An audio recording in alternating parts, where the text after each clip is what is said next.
In the mid-1950s, a young golfer named Arnold Palmer begins to shake up the staid and colorless Pro Golf Tour.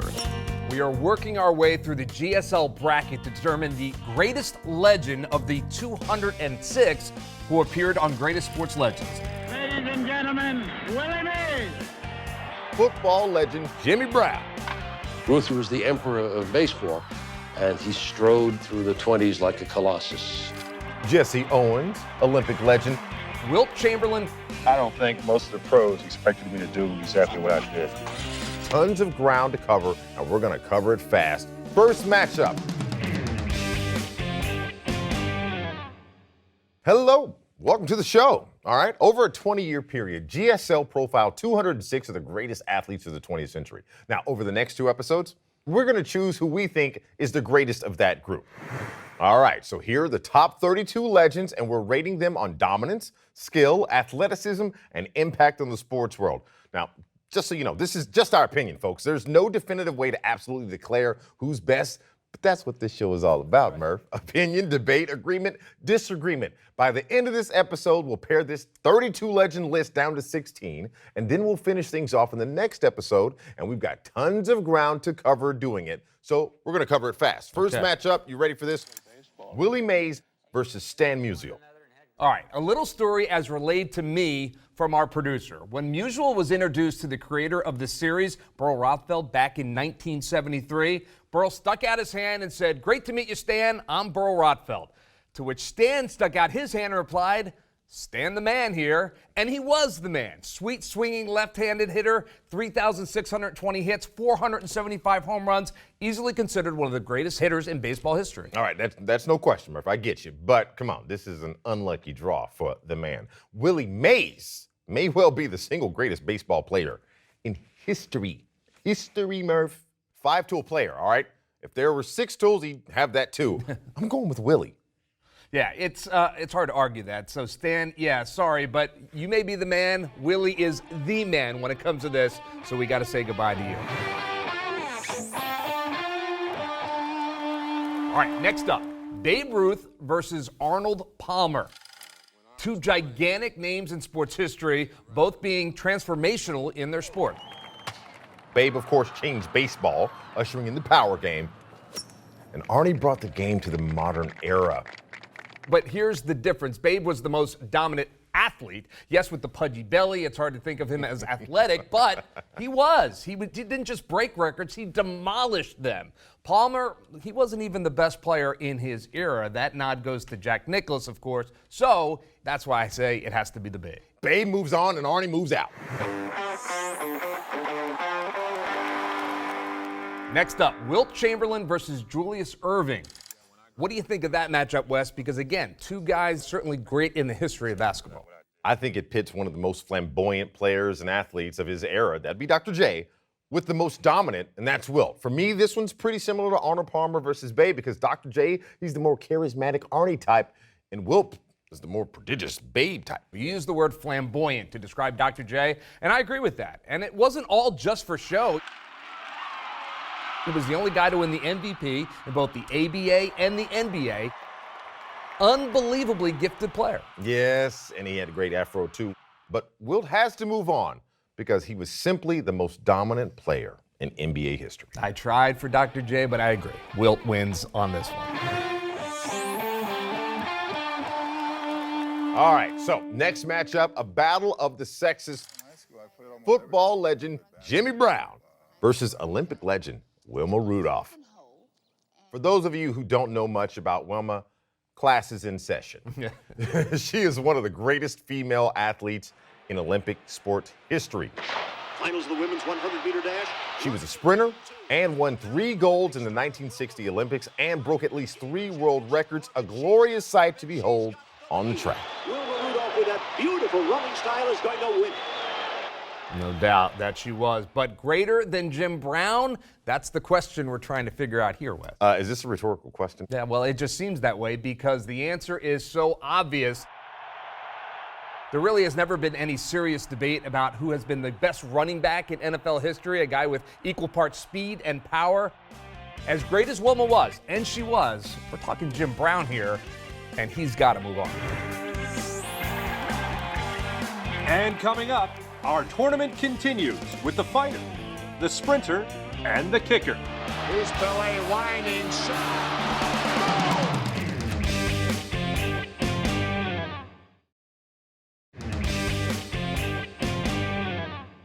And welcome back to GSL Then and Now. We are working our way through the GSL bracket to determine the greatest legend of the 206 who appeared on Greatest Sports Legends. So let's continue our journey to a champion.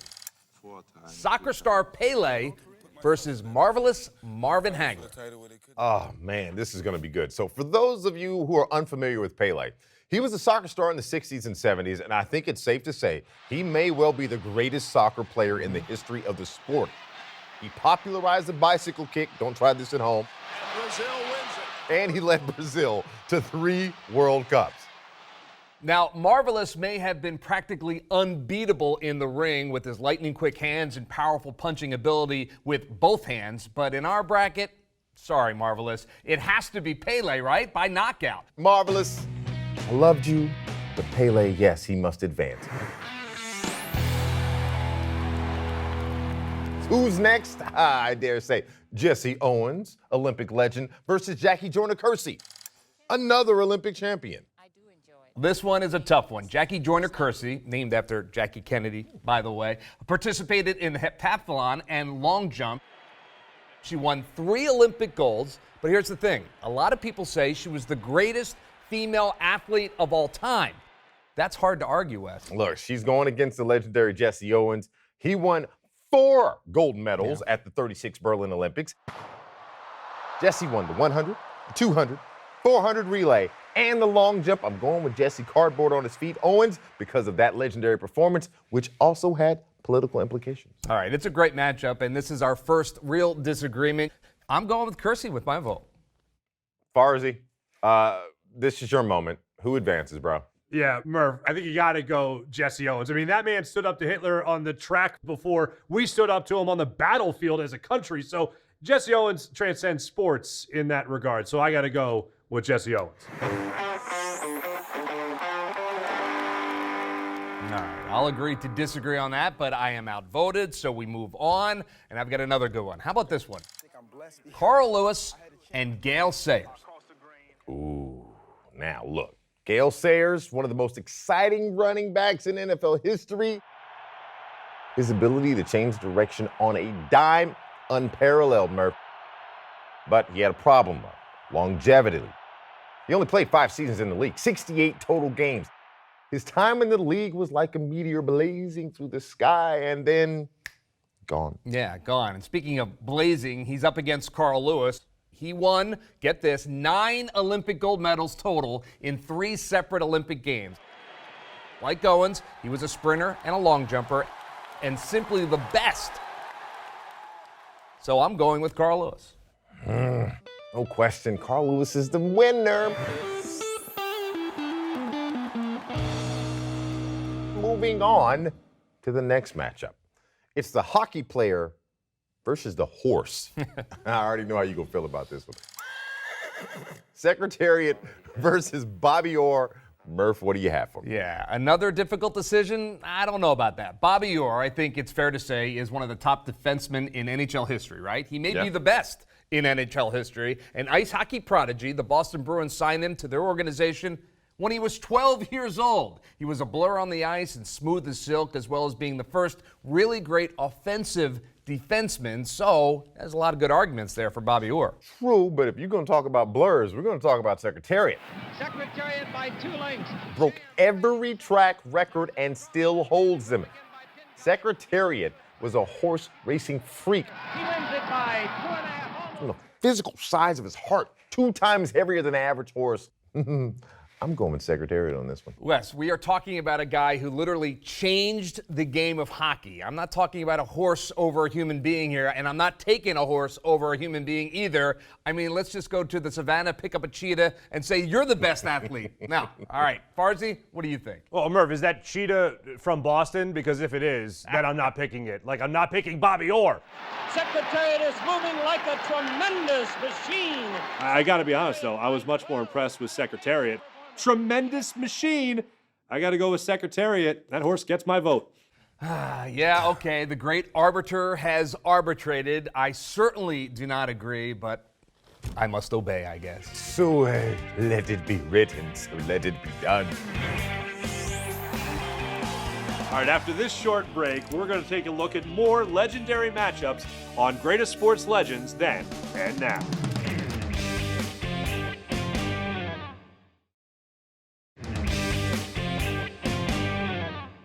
Welcome back to GSL Then and Now. We're working our way through the GSL bracket to determine the greatest legend of the 206 who appeared on Greatest Sports Legends. Now, our next competition is two football stars.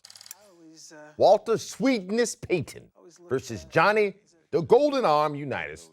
Murph, who advances? All right, so this one is pretty even, in my opinion. You have Peyton, who set an example as one of the toughest, hardest runners in the NFL. Known to be a fanatical hard worker, Peyton was nicknamed Sweetness, which is kind of ironic because he was a punishing runner, but his demeanor, well, was kind of sweet. Absolutely. Such a great juxtaposition. But Johnny Unitas, on the other hand, just as tough on the field, but had a more rough-edged demeanor than Peyton did, you know? Now, Unitas was the prototypical drop-back quarterback. Yeah. He once went 47 consecutive games with a TD pass and led the Colts to 3 NFL championships.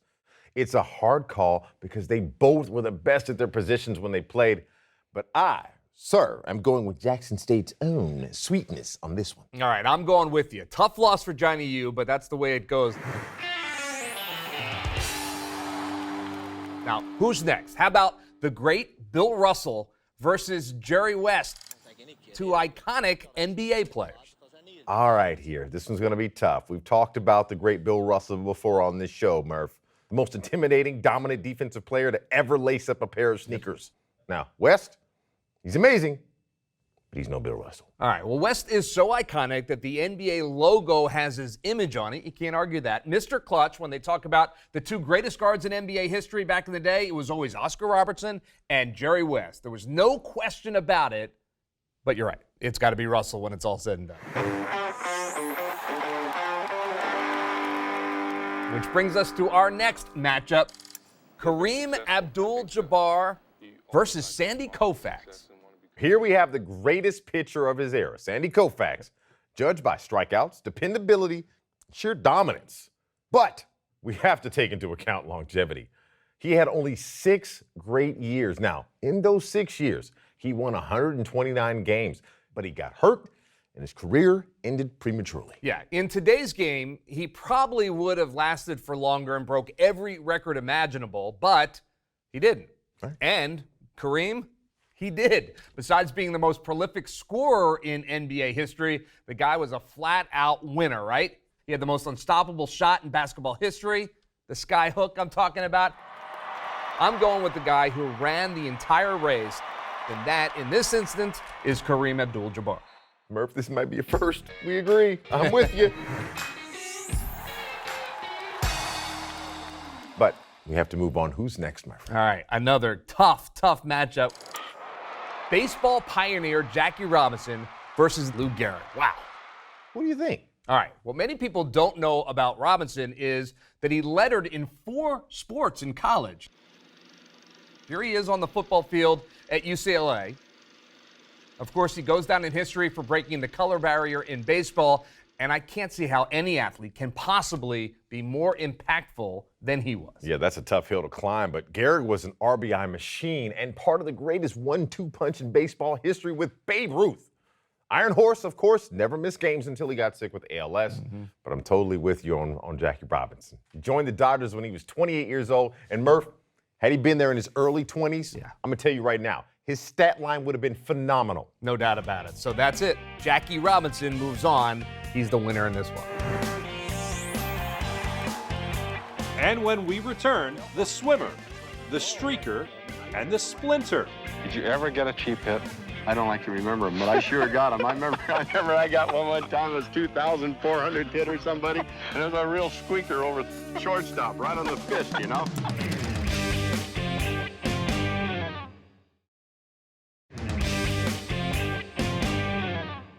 Hey everyone, welcome back to GSL special episode where we choose our greatest sports legend. Now, we're doing it bracket style, and our next matchup is going to be good.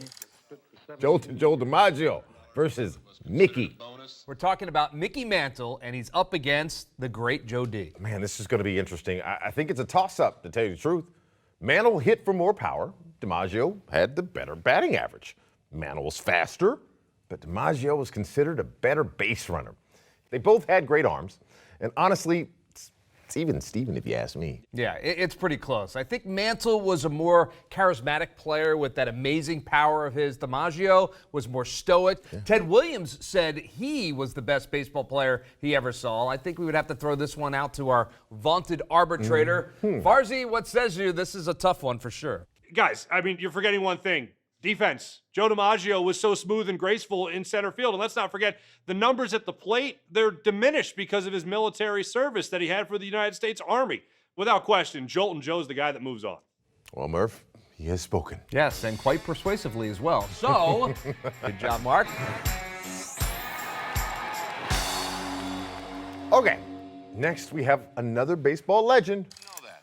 Terrible Ted Williams versus Mr. Hockey. Gordie Howe, this is going to be good. This is another nail-biter, if you ask me. Gordie Howe, there's a reason they called him Mr. Hockey. The guy played 25 years in the NHL. Howe led the NHL in goals 5 times, was runner-up 5 times, and led the league in scoring 6 times. He's one of the toughest guys ever to lace on the skates. That's why he's Mr. Hockey. Okay, now 25 years in that league, though, Murph? I mean, that's tough, man. That's longevity right there. But Ted Williams was no slouch in that department either. He played 21 years, and he missed a few serving in the Air Force. Fact is this, Ted Williams was the greatest hitter of all time. I'm picking Terrible Ted by a nose.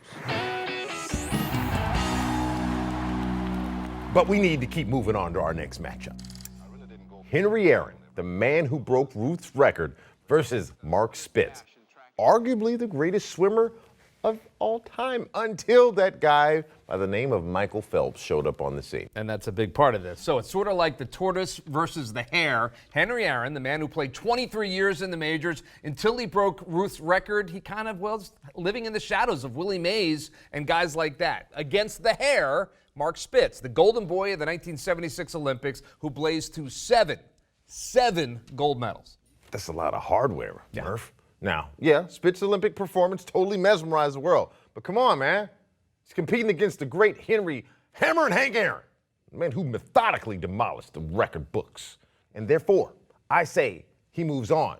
Sorry. Bye-bye, Mark Spitz. Which brings us to our final matchup of this episode, Murph.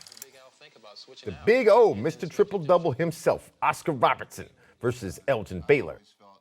2 hoops giants of the 60s and 70s. Yeah, the Big O, the man was completely unstoppable. As we said before, there was no discussion when you talk about great guards back in the day that did not include the Big O. And he was thought to be the best, even better than Jerry West. He averaged about 26 points a game, 7.5 rebounds per game, 9.5 assists during his career. He was a triple-double machine before we even started talking about that stuff. I know, and what makes it so hard about everything you just said about Oscar is because it applies to Baylor. The best forward by a near landslide during his time in the league. Universally recognized as a precursor to the high-flying guys like Dr. J's, you know what I mean? Now, if you want to throw out some stats, get a load of these. Looking for Baylor. A turnaround jumper. Swish. 27.4 points per game. Baylor with a rebound. 13.5 rebounds a game. I'm going with Elgin Baylor. All right, I'm going to disagree with you on this one, and that's why we have Mark Farzetta over there. Mark, one final arbitration from you on this program. What do you say? You guys just keep giving me the hard ones here. Can I do eeny-meeny between the two of these guys? I mean, if it really came down to it, I guess you'd have to go with Oscar Robertson simply because he won a championship and Elgin Baylor did not. So Robertson, he gets the tip of the cap here. Farzy, that's a pretty tepid endorsement. All right, well, as soon as I find out what tepid means, I'll get back to you with a response. All right, guys, let's try to keep it civil. We'll go with what Mark says, and that's the way we're going to end it. That's as far as we're going to go on this particular episode. 16 legends remaining, and next time, we'll count it down to the winner, so you're not going to want to miss that. And I cannot wait, and there's nothing tepid about that. We'll see you next time. Our greatest sports legends, then and now.